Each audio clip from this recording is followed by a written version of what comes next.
رسولنا صلى الله عليه وسلم wuxuu nagu booriyay daa'iman hadalkeena in aan wanaajino waa ku dhahayo alkalimatu tayyiba sadaqa kalimada wanaagsan ama hadalka fiican ee ka soo baxa iyadoo lagu garanayo inaad tahay qof wanaagsan haddana ajir baa laga siinayaa wixii wanaagsana ee ka soo baxay ee dadka sida fiican ula hadashay ayaa haddana xasanaad lagaaga qoraaya oo aad ku liibaanaysaa adduunyo iyo aakhiro waxa xun daa'iman inaynu ka fogaano oo aynu iska ilaalinaa loo baahan yahay aad buu runtii nooga digay in aan dadka walaalaheena ah ka ilaalino waxyaabaha xunxunka ah inaan ceebtooda raacno inaan wax ka sheegno waxa ay nacayaan waliba in aan ka sheegno ama aan ku sheegno aad buu nooga digay quraankeena kariimka ahna sidoo kale maalin maalmaha kamid ah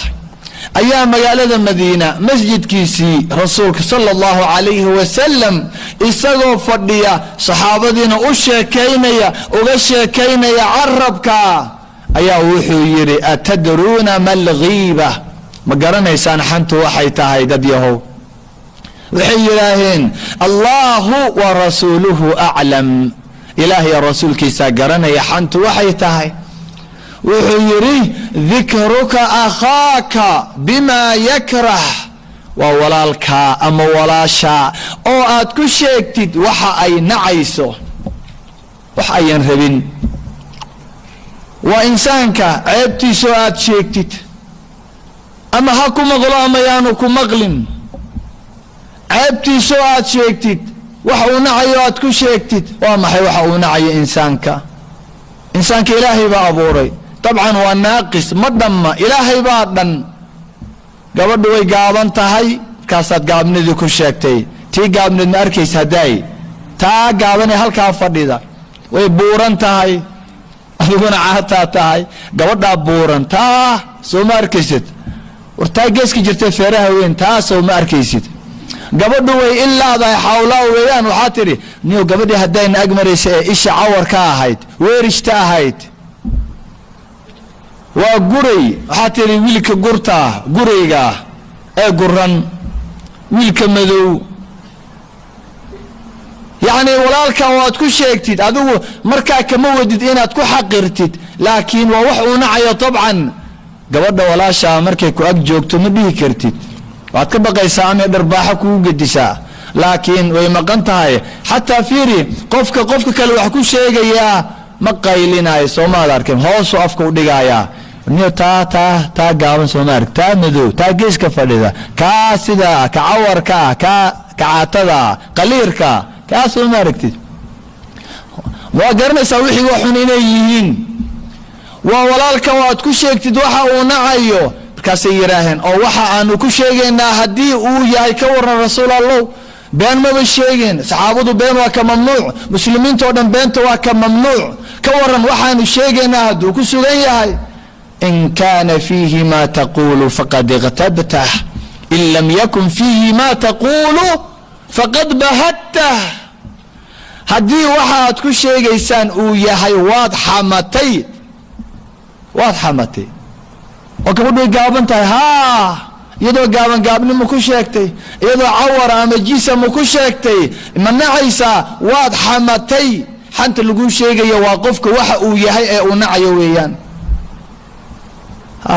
abayaan maana wax kale kugu sheegay waxa tahay baan sheegay aniga jismatid jisniman kugu sheegay wad gaaban tahay gaabnimo ma kugu sheegay maana waxaan kugu sheegay waxa iyada waxan hadii uusan ahayna waad dhulumtay waad ku iftirotay waa ka sii daran tahay waxa la inooga digayaa waa maxay waa qofka waxa uu yahay in lagu sheego dadka ku sheego wanaagooda sheego cibaadadooda sheego wax uu ku farxayo u sheego wax xun yaan lagu sheegin xanta lagu sheegayo waa sida ilaahay waa dhaay subhanahu wa ta'ala أيحب أحدكم أن يأكل لحم أخيه ميتا فكرهتموه ورمتكين مجعل يهي إن أوعنو هلبك ولالكي عاشو مجعشاي إن يعنتو هلبك عيبلا يضو نول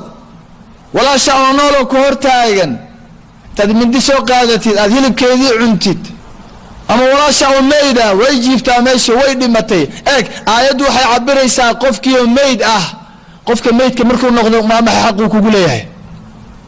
xaquu kugu leeyahay waxa waaye marka hore in aad ku tukatid, inaad dhaqdid, kafan saartid, qaadid, si qurux badan oo dhimrin ah aad aastid. soo ma ahayn? intaasoo dhan ayuu kugu leeyahay. qofka nool wax uusan kugu lahayn ayuu qofka meydkaa kugu leeyahay. waxaa la yidhi qofkii intaa kugu lahaa ee meydka ahaa, intii oo dhan haddaadan u suubinin oo aad intaad u tagtid kafantii ka qaadid hilibkeedii sidii dhurwaagii inaad cuntid, ma raalli baad ku tihiin? maya, waad nacaysaan. fakarihtumuuh, waad nacaysaan.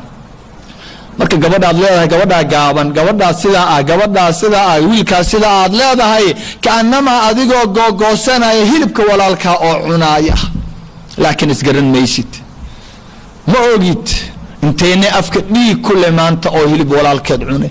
ama ha ku jirto masaajid, ama ha joogto gurigeeda, ama meel ha ka wada shaqeeyaane, intee cunaysa maanta hilib walaalkeed ama hilib walaasheed cunaysa? goormay soo baxaysaa ma taqaanaan? marka ilaahay leeyahay fakashafnaa canka ghitaa'aka fabasaruka alyawma xadiid. sakaraadka markaa tahay xijaabkii aakhire lagaa qaada, xaqiiqadaadii maalinkaasay soo baxaysaa. hilbihii aad cuni jirtay adoo afka dhiig leh oo walaalkaa beerkiisii, sanbabkiisii iyo maaragtay cajirihiisii, hilibkiisii adoo afka ku watay midhiciradiisii, haddaad xabaasha ka soo baxdid ka waran oo lagu yidhahdo waa maxay waxaan dhurwaaga ah, gabadhan dhurwaayadaa waa maxay? xaqiiqadiina waa sidaa, adigoo hilibka walaalkaa cunayaad soo baxaysaa. aynu iska ilaalina arrinka hilibkaa la cunaya. eeg rasuulkaa la dheelmiyey sala allahu calayhi wasalam leylat alisraa walmicraaj, waa la qaaday, jibriil iyo mikaa'iil baa qaaday. waxaa la geeyey meel dhexe, iyagoo maraya ayaa waxay u tageen dad rag iyo haween leh cidiyo nuxaas ah, nuxaas maar, cidiyuhu waa maar, aad bay u afbadan yihiin, waa naaroo way holcaayaan. markaasaa dadku waa qaaqaawan yihiin, waa rag iyo dumar. markaasay cidiyihii dhaadheeraa ayaa waxay isaga jeexjeexayaan laabta ayay isaga jeexjeexayaan iyo wejiyada.